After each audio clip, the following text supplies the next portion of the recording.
Tonight, only 3 fires still burn in our valley.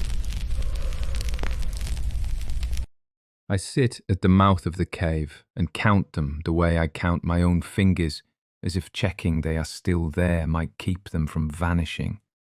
1, 2, 3. 3 small wounds of orange in the great dark. Thin smoke crawls along the stone above me, stinging my eyes, clinging to my hair and skin. The rock glows in patches, black and rust and old soot. Outside, the wind claws at the cave mouth, pulling at the smoke, making it twist and shiver before it escapes into the night. Somewhere beyond the ridge, a wolf calls, and another answers, the sound rolling over the snow like a slow wave.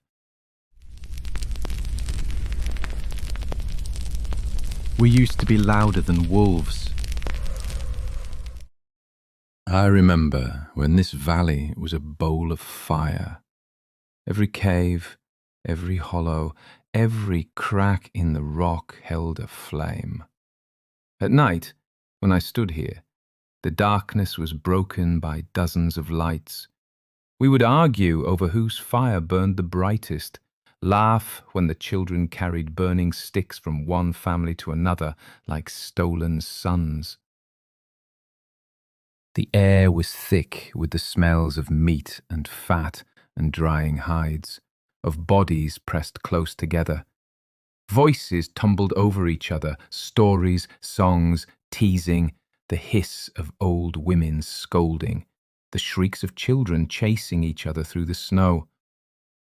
When the wind howled, we howled louder. Now the valley feels too big, too empty. The spaces between the fires are wider than they have ever been. I tell myself it is just the cold. Just another hard season. But when the wind drops for a moment, and the night holds its breath, I can hear the truth in the quiet. Listen.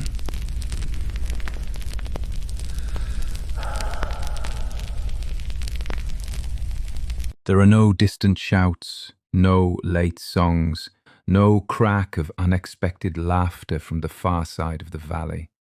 Only the hiss of my own fire, the scrape of my skin against the stone, the slow gnawing of my own thoughts.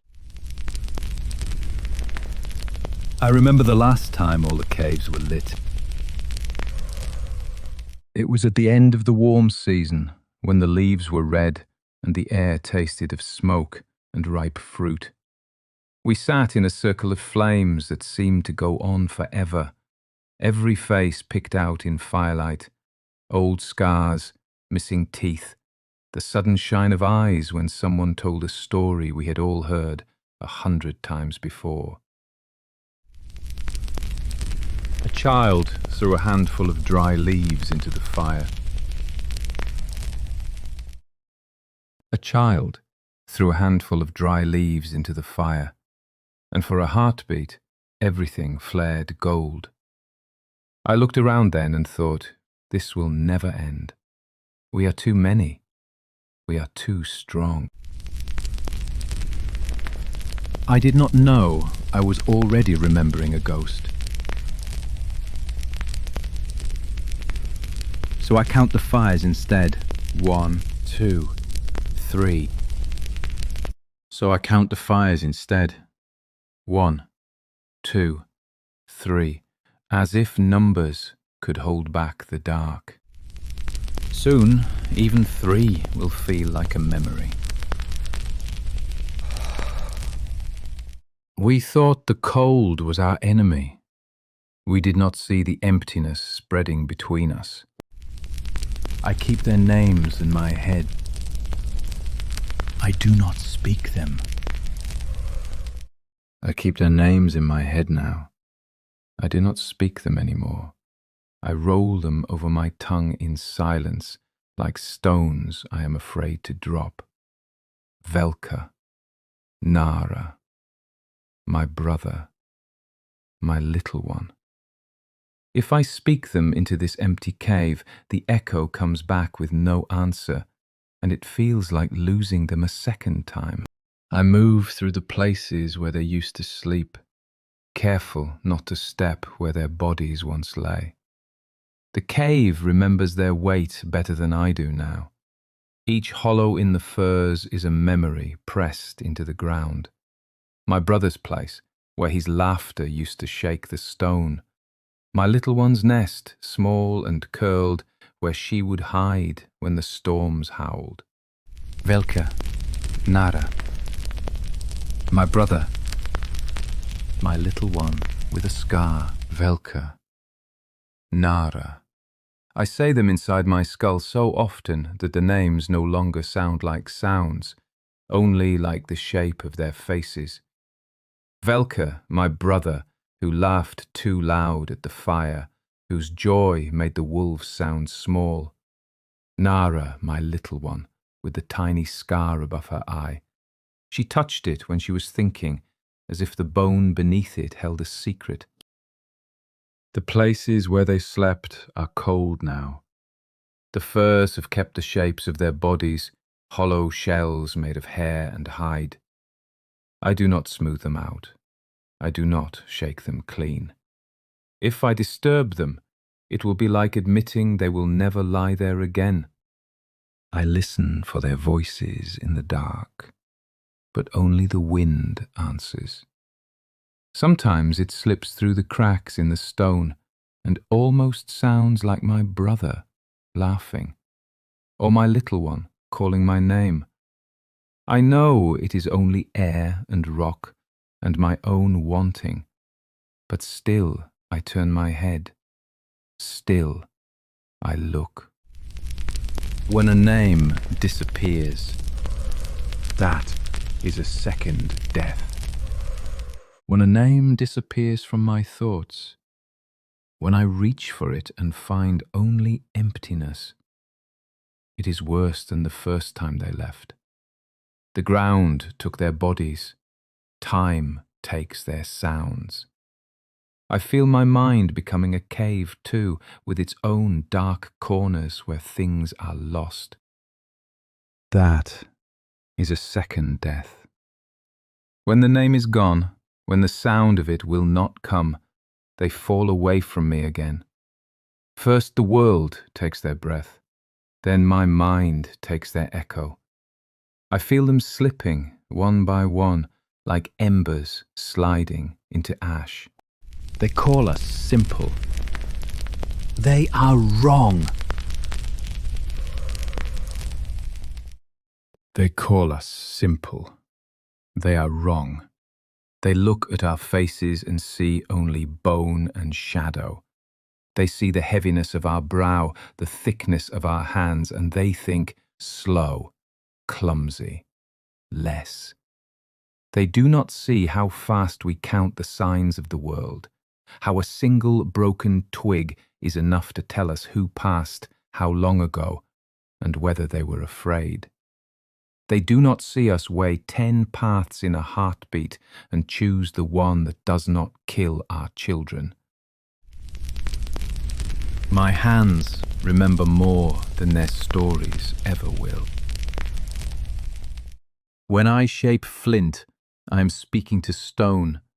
I read its lines the way others read smoke. A bad strike is not just a mistake, it is a wound I have given the rock. I turn it, feel the ridges with my thumb, listen for where it wants to break. One wrong hit and the point shatters, one right one and the edge sings. I teach the children this. I take their small hands in mine and slow them. They want to hit hard to prove their strength. I show them how strength is knowing when not to strike. They say we could not think like they do, that we did not wonder, that we only feared the dark and chased meat across the snow. They are wrong. We measure the sky in seasons, not in tales told to make ourselves big. I know when the cold will deepen by the taste of the air on my tongue. I know when the herds will move by how the moss drinks water from the stone. I have watched the same star vanish behind the same black tooth of mountain every year since I was a child. When it hides earlier, I know the winter will be cruel. Is this not thinking?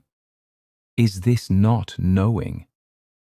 When I was small, my teacher took me out into the night and made me lie on my back on the ice-crusted ground. Do not be afraid of how big it is, he said. Make it small, make it fit inside your head.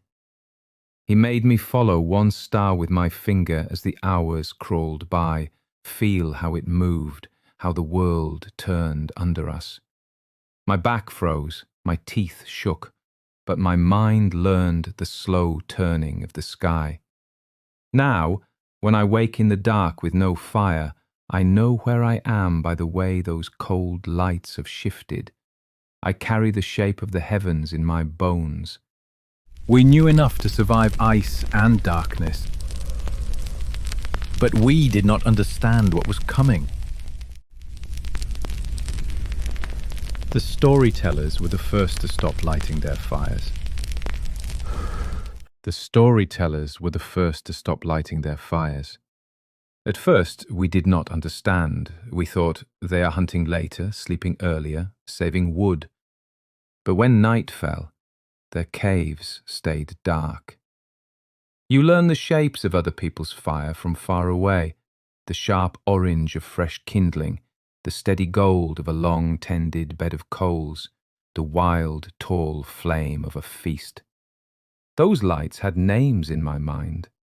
The old woman who remembered the sky fire, the man who knew all the animals' secret paths, the girl who made everyone laugh so hard they cried. One by one, those shapes vanished from the hills. In the morning, there was only cold ash. I walked to the caves that had gone dark. I told myself, perhaps the fire is buried, sleeping under dust, waiting for breath and dry grass. But when I knelt and pressed my fingers into the hearths, the ash was dead. No hiding heat, no orange heart, only grey that smeared my skin and smelled of old smoke, and nothing more. Footprints led out of those caves and did not return. Some were deep and hurried, heels dug hard. Some were light, as if the ones who made them had eaten little for many days. In the snow I could see where one had paused, turned back, then gone on without re-entering. So I began to walk, with fire in my own hands. So I began to walk, with fire in my own hands. If others would not light their hearths, I would light them myself. I carried embers wrapped in bark and moss, cupped close to my chest to shield them from the wind.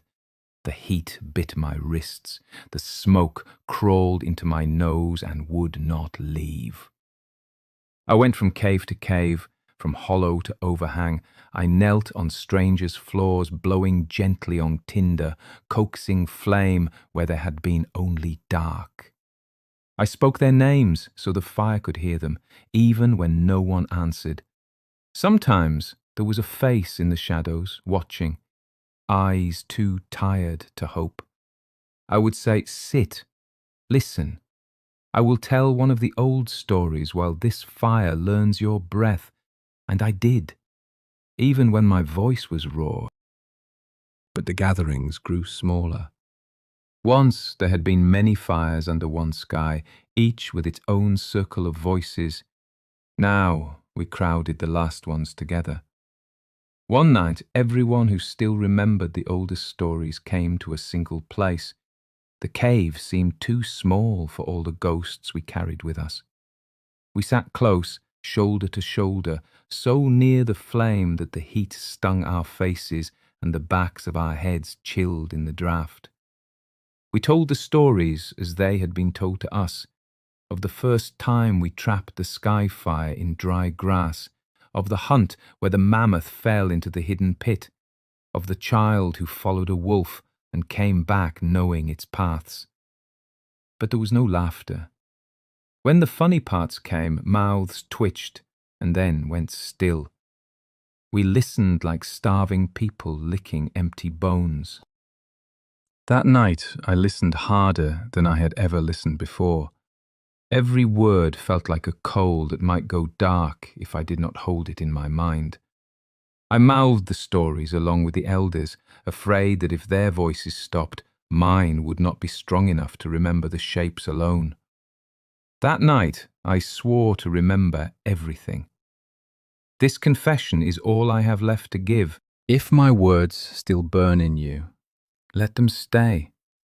Subscribe, so this is not the last Neanderthal voice you hear.